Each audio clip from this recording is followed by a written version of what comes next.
During the worst years of the Depression, USDA cost of living surveys found that the poorest American households were spending nearly the entire food budget on flour, cornmeal, dried beans, and whatever produce didn't need refrigeration. Meat wasn't rationed by law yet in most of that stretch. It was rationed by what people could afford, which for millions of families was almost nothing. Extension Service home economics bulletins from the period noted that diets built around grain, milk, and garden vegetables could sustain hard physical labor without a scrap of meat in them week after week.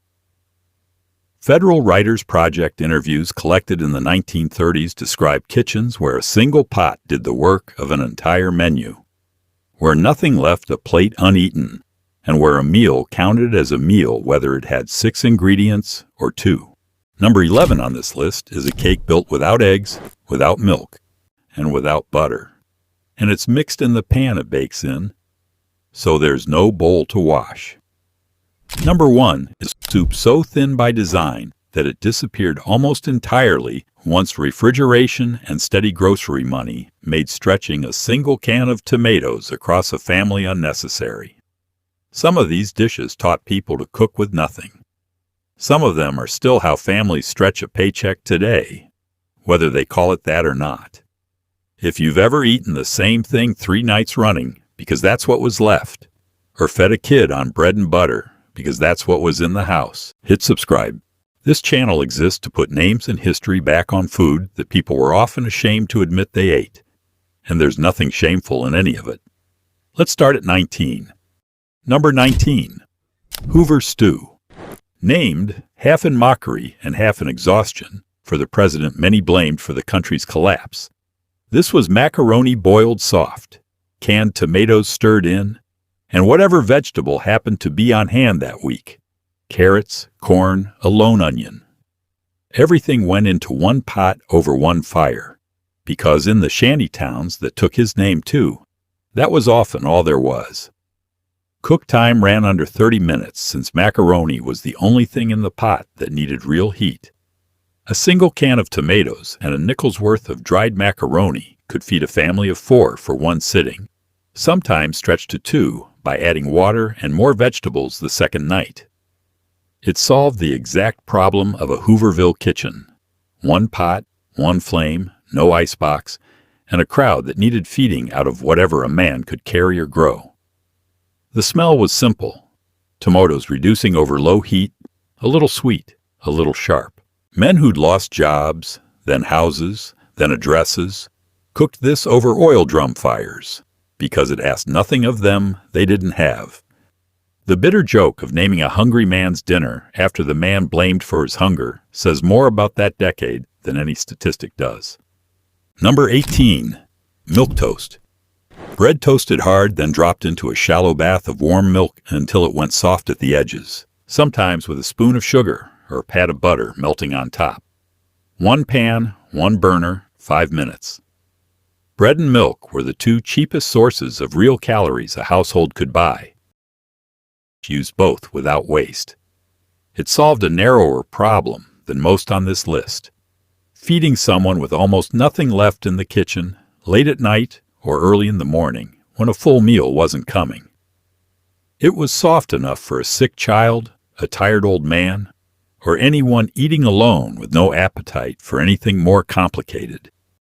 The texture told you what it was before you tasted it. Soggy through the middle, a little give of crust still holding at the edges. It was the dish people made when there was nothing to make, eaten standing at a counter or sitting alone at a table, meant for more people than were left in the house. Number 17, poor man's pudding. Rice, milk, and molasses baked low and slow until the rice went thick and the top browned slightly. One dish into the oven, mostly left alone for an hour or more. It cost almost nothing beyond the milk, since rice and molasses were both pantry staples bought in bulk and kept for months. Because the bake took so long unattended, a woman could set the dish in the oven and go back to laundry, mending, or fieldwork, rather than standing over a stove. It filled the gap where dessert would have been too expensive to buy anywhere else. Sugar was dear, but molasses, The cheaper byproduct of sugar refining was not. The smell of molasses baking into rice filled a house the way sugar never could on its own. It was the one sweet thing on the table some weeks, made from what was already in the cupboard, and nobody asked where the real dessert had gone, because there wasn't one to miss. Number 16.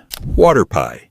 Sugar, flour, butter, and plain water, whisked and poured into a crust, baked until it set into something close to a custard.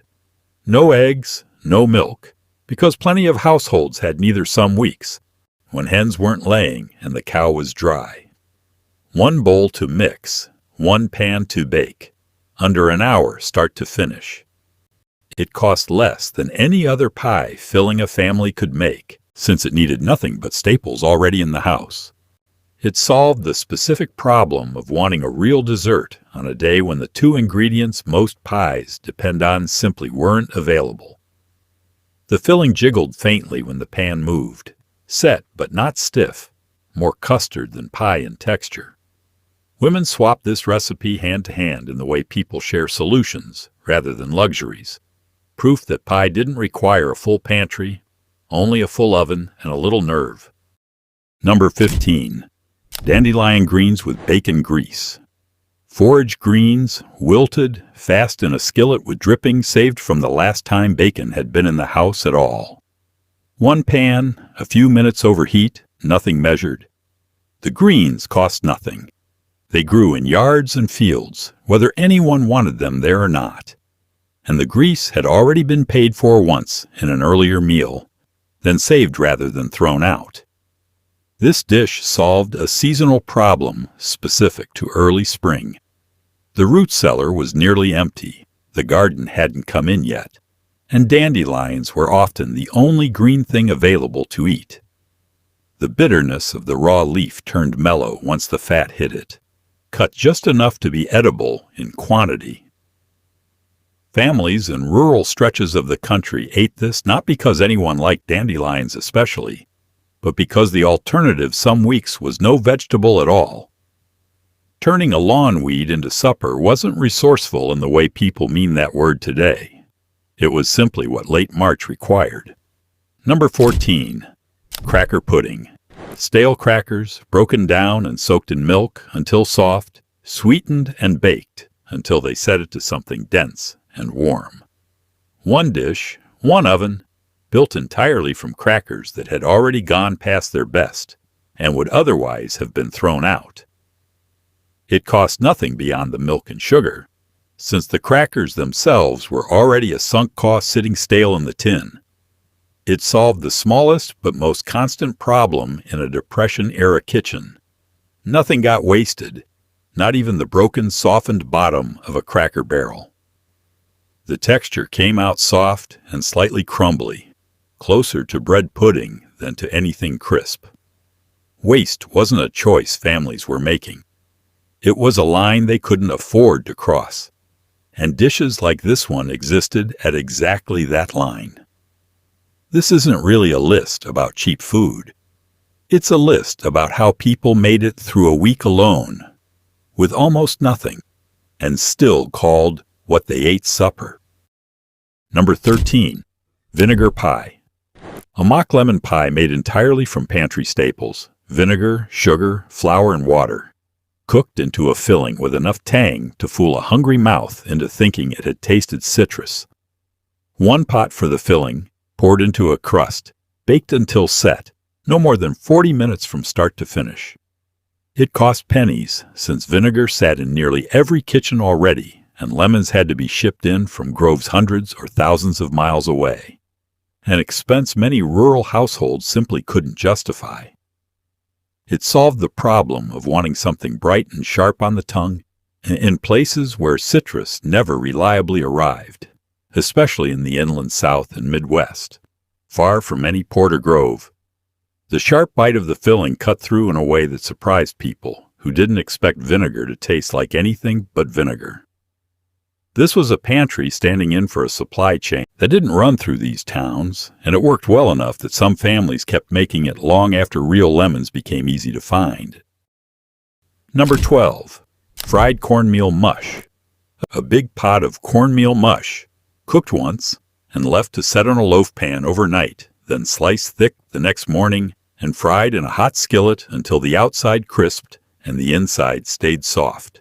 The mush itself cost only cornmeal and water, pennies per pot, and frying the leftover slices turned one cooking session into 2 separate meals.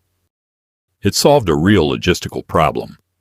A pot of mush made enough for a family's first meal and then some, and frying the extra the next day disguised leftovers as something new rather than something reheated. The contrast mattered, a crackling browned crust giving way to a soft, almost pudding-like center. Farm households built entire mornings around this dish because it let one cheap batch of grain do the work of 2 meals without anyone feeling shorted the second time around. Number 11. Depression cake, sometimes called Wacky Cake. No eggs, no milk, no butter. Just flour, sugar, cocoa, oil, vinegar, and baking soda.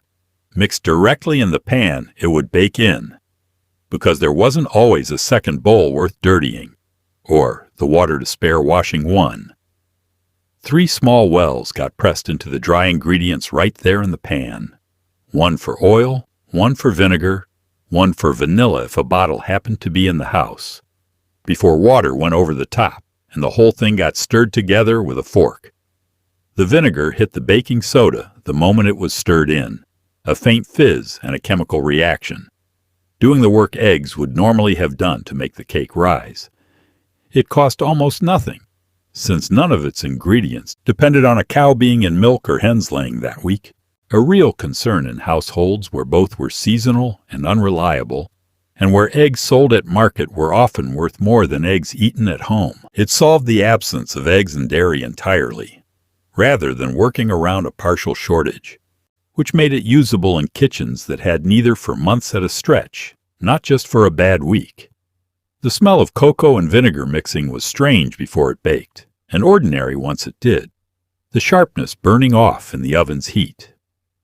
Families made this cake for birthdays and Sundays alike, 1 bowl and 1 pan standing in for whatever a real bakery cake would have cost. Proof that a celebration didn't require ingredients a household simply didn't have. Number 10. Bread and milk supper. Bread torn into a bowl, milk poured over until it softened through, sometimes finished with a spoon of molasses for sweetness. No cooking at all, just the 2 ingredients and a few minutes to sit. It was the cheapest complete supper a family could put on a table, since bread and milk were staples bought regularly, regardless of what else was or wasn't available that week.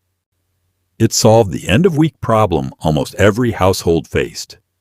The larder nearly empty, no time or fuel left for a real cooking fire, and children who still needed feeding before bed.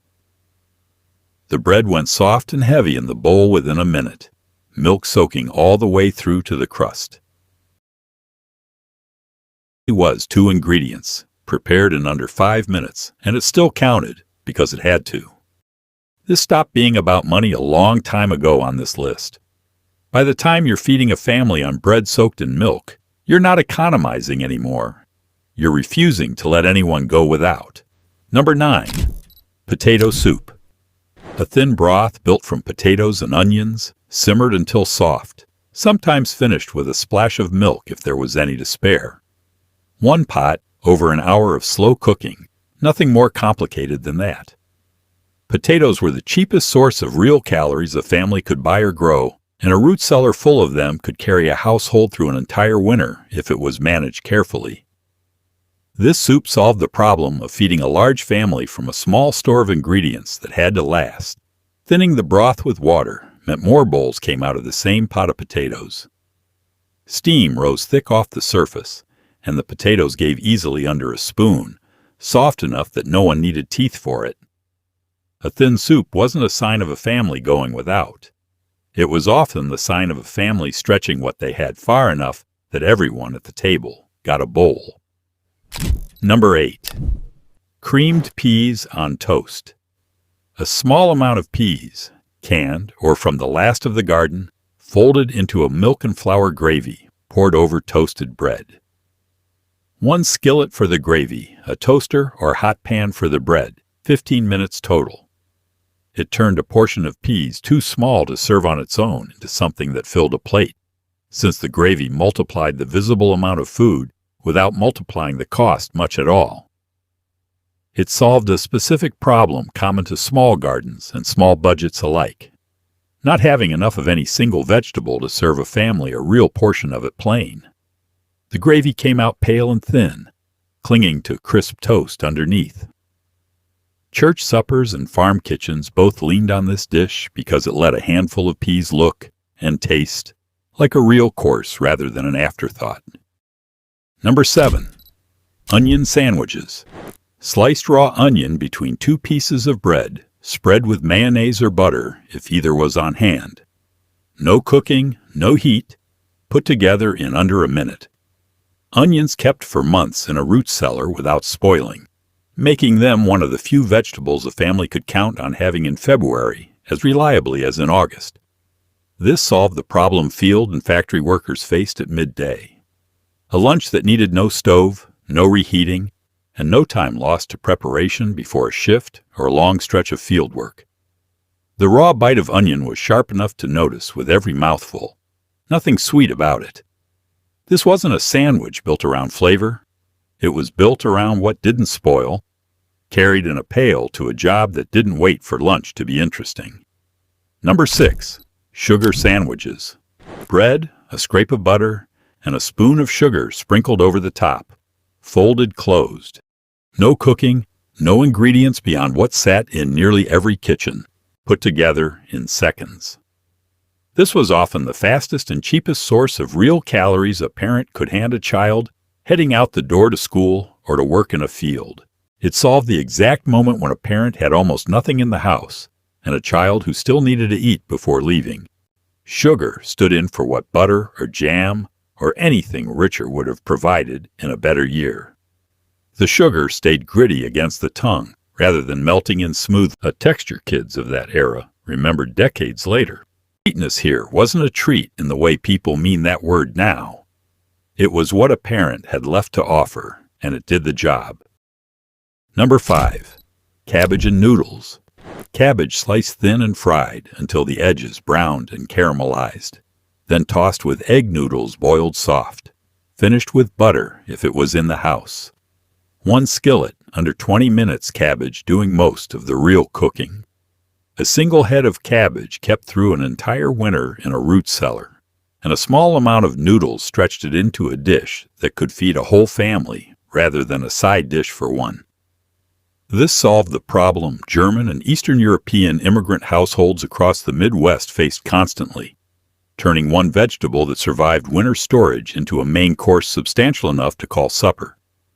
The smell of cabbage caramelizing in butter filled a kitchen in a way raw cabbage never could. Families carried this dish across an ocean and kept making it here. A texture kids of that era remembered decades later. Number 4. Grits and redeye. Gravy substitute. Grits cooked soft in water, not out of nostalgia, but because it still solved the same problem it always had. And coffee stirred in to thin and darken it when there wasn't milk or flour on hand to make a proper gravy. One skillet, a few minutes, built entirely from what was already dirtying the pan. This cost almost nothing beyond the grits themselves. The drippings and the coffee had both already been paid for as part of another meal. It solved a specific morning problem in southern Appalachian and Milltown kitchens. Some mornings there was no milk, no flour, and no time to make a real gravy. But there was always a little fat in the pan and coffee on the stove. The gravy came out bitter and salty at once, poured hot over the creamy grits underneath. Breakfast here wasn't built from a grocery list. It was built from what hadn't been thrown out yet. This was never shame. It was people refusing to waste any part of what little they had, right down to the fat left in a pan and the coffee left in a pot. Number 3. Chow relish over beans. A jar of pickled relish put up the previous summer from whatever vegetables the garden produced in excess. Green tomatoes, cabbage, peppers, whatever hadn't been eaten fresh or hadn't sold at market, spooned generously over a pot of pinto or navy beans simmered soft. The beans took hours on the stove, soaking overnight first if there was time to plan that far ahead. But the relish itself was already finished, sealed in a jar months earlier and stored in a cellar or pantry through the cold months alongside rows of its own kind. This solved winter's most basic vegetable problem. No fresh produce coming out of the ground, no garden to walk out to, but a summer's surplus already preserved and waiting on a shelf for exactly this moment. Southern Appalachian and rural Midwestern households built entire canning traditions around exactly this need. A way to move a garden's abundance in July into a February supper, one jar at a time, rationed out through the season rather than used all at once. The vinegar tang of the relish cut straight through the starchy beans underneath, waking up a dish that would otherwise have been plain, filling but flat on its own. A jar sealed in August, quietly sitting on a shelf through autumn and the first snow, was really a meal for a family 5 or 6 months later, and everyone in that kitchen understood the arithmetic, even if no one said it out loud. Number 2, Johnnycakes. Cornmeal, water, or milk, and a pinch of salt, mixed into a batter and fried on a hot skillet until the edges crisped and the centers held soft. No rising time and no waiting required. One pan, no eggs required, ready in under 10 minutes from mixing bowl to plate. Cornmeal was the cheapest grain widely available in the country, cheaper than wheat flour in most markets, and easier to grow locally in regions where wheat struggled against poor soil or a short growing season.